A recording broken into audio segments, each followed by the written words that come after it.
Welcome to this explainer.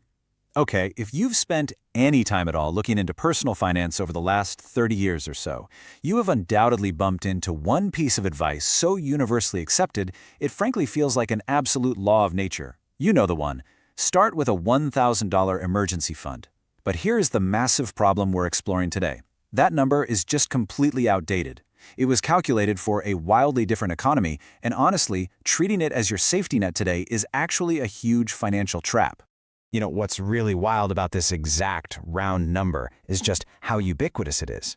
I mean, you've likely heard it from a best-selling financial book, a popular money YouTuber, or, maybe that one uncle at Thanksgiving who loves giving unsolicited life advice. It's been repeated so often, across so many different platforms, that practically everyone just accepts it right at face value. But we kind of have to shatter this illusion right out of the gate and ask the most important question. Is this actually still enough? Does a number calculated decades ago for a completely different cost of living and a very different set of standard emergencies really hold up today? Well, the short answer is no. But to understand why, we really need to look at where this all came from. Section 1. The origins of the $1,000 rule. Let's look at where it all began. Now, to be completely fair to the original advice, we really need to understand why $1,000 actually used to be a very sound, deeply logical target. This whole starter emergency fund idea was heavily popularized through personal finance programs back in the late 90s and early 2000s. And the logic? It was incredibly simple and effective for its era. Most people had absolutely zero savings. So the prevailing wisdom was just to get something, literally anything, in the bank fast. The goal was simply to ensure a minor bump in the road didn't instantly go onto a high-interest credit card. And back then, look at what it actually covered. The entire point of that 90s goal was to handle things like a flat tire, a broken water heater, or an unexpected medical copay. And in that specific era, $1,000 was a genuinely great target. Average car repairs, typical appliance replacements, and standard medical bills realistically fell well within that limit. But, well, here's the trap we all fell into, perfectly captured by this quote.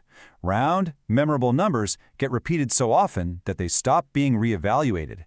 Because $1,000 is just so catchy and easy to remember, it basically became gospel. Millions of people just kept passing the rice down, and literally nobody bothered to stop and check if it had actually kept up with inflation over the last 2 to 3 decades. Section 2. Why the math fails. Doing the actual math. Okay, let's actually dive into this math and see exactly what $1,000 buys you in a modern emergency. And fair warning, this is where it gets a bit uncomfortable. Let's contrast a basic emergency, right? The broken down car. A couple of decades ago, a major repair like a serious engine issue or a transmission problem might run you somewhere in the $600 to $900 range. That fits nicely under our old rule. Today, we are driving sensor-heavy computers on wheels where a simple fix easily blows past $1,500. And the exact same reality applies to healthcare. Even if you have insurance, a single trip to the emergency room that involves any sort of standard testing will completely eat up that starter fund. You can easily exceed $1,000 in copays and deductibles before a doctor has even admitted you for anything serious. So this really hits the nail on the head regarding the issue today. That old $1,000 emergency fund, which used to cover a whole crisis, now realistically only covers about 50% of one. Costs in highly essential categories like healthcare, auto repair, and home maintenance have just heavily outpaced that frozen advice. Section 3. The income gap shift. The economy changed. But here's the thing, rising prices? That's actually only half the story. The much bigger problem is that the entire landscape of how we actually earn our money has shifted right under our feet. Back in the 90s, the typical emergency was a surprise bill that popped up while your core income stayed perfectly steady. You had a salaried paycheck coming in, you just needed to bridge the gap. Today, though, a massive share of the workforce operates in the gig economy, taking on contract work, freelance gigs, or jobs with highly unpredictable hours. And because of that massive shift, the very definition of an emergency has completely changed.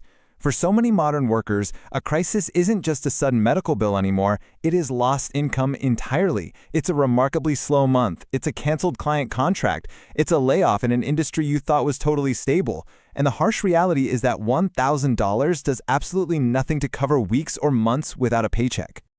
Section 4. The modern emergency formula. Rebuilding the net. So what does this all mean? It means we need to completely discard that outdated round number and replace it with a personalized, modern formula that actually reflects reality.